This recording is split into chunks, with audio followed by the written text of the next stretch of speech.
इन दिनों पूरी दुनिया की नजर मिडिल ईस्ट पर टिकी है और इसी इलाके में आज से 3 बड़ी खबरें सामने आई हैं जो कि आपको पता होना चाहिए। प्रधानमंत्री मोदी 2 दिनों के दौरे पर इजराइल पहुंच चुके हैं। वहीं इजराइल का कट्टर दुश्मन ईरान ने चीन के साथ हाथ मिला लिया है और डोनाल्ड ट्रंप को ईरानी मिसाइलों का खौफ सता रहा है। आज चक्रव्यूह में हम उस सीक्रेट डील का पर्दाफाश करेंगे जिसने वॉशिंगटन तक को डरा कर रखा है। क्या दुनिया के सबसे ताकतवर इंसान कहे जाने वाले अमेरिकी राष्ट्रपति डोनाल्ड ट्रंप इस वक्त डरे हुए हैं?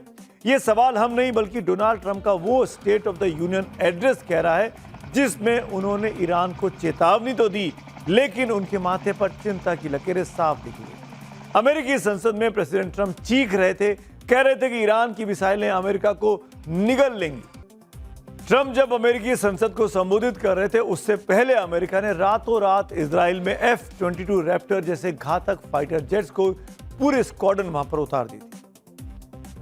दरअसल ट्रंप की रातों की नींद हराम करने वाली असली खबर बीजिंग से भी आई।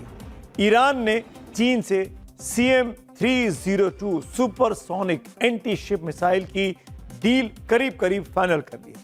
सवाल है ऐसे में कि क्या ट्रंप को डर है कि ईरान का सुपरसोनिक वॉर उनके नौसैनिक बेड़े की समंदर में दफन कर देगा?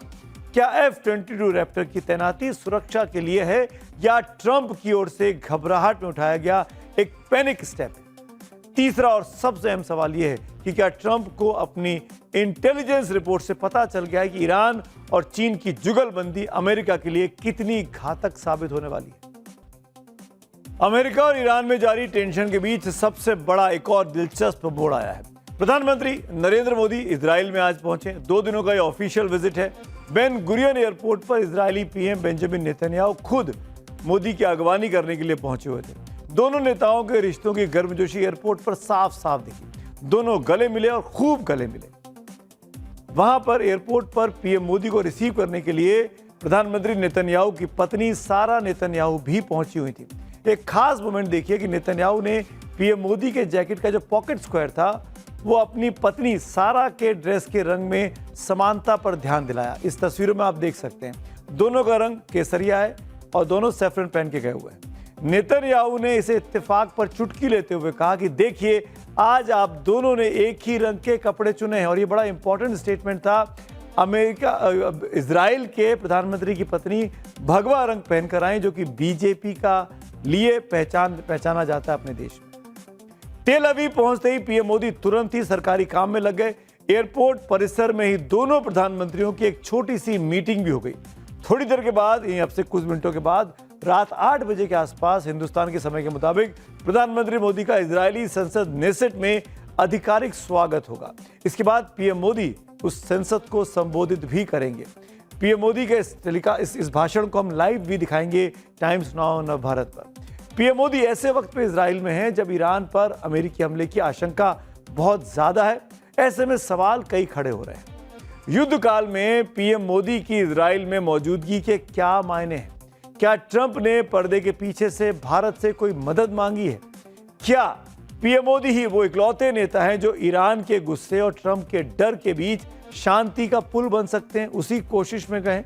ये तमाम ऐसे कूटनीतिक सवाल है जिनका जवाब दुनिया जानना चाह रही है।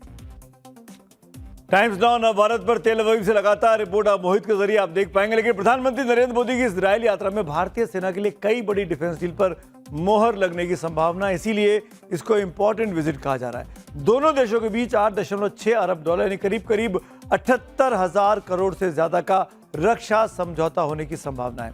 इसमें precision guided bomb, ballistic missile system, advance drone की खरीद और जॉइंट मैन्युफैक्चरिंग, हेरन MK2 मेल ड्रोन पर बातचीत संभव है। इतना ही नहीं, आयरन डोम जैसा जो डिफेंस का जो सिस्टम है उस पर भी भारत और इजराइल के बीच एक अहम डील साइन हो सकती है।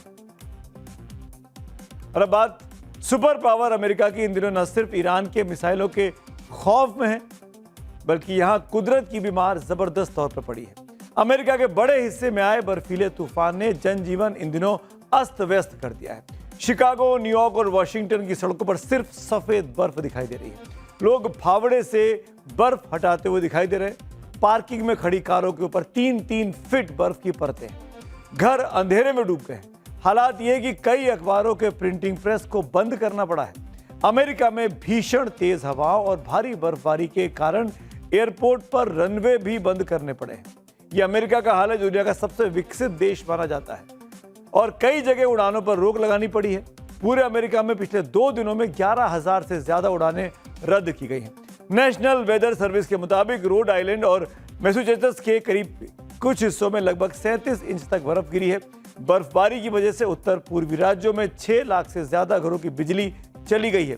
5,19,000 से ज्यादा घर और ऑफिस बिना बिजली के चल रहे हैं। भारी बर्फबारी के कारण द बोस्टन ग्लोब अपने 153 साल के इतिहास में पहली बार अखबार नहीं छाप सका क्योंकि कर्मचारी प्रिंटिंग प्रेस तक पहुंच ही नहीं पाए। 35 सेकंड में 56 सेकंड तक ये बर्फ 56 मिलीमीटर तक बर्फ गिरी है।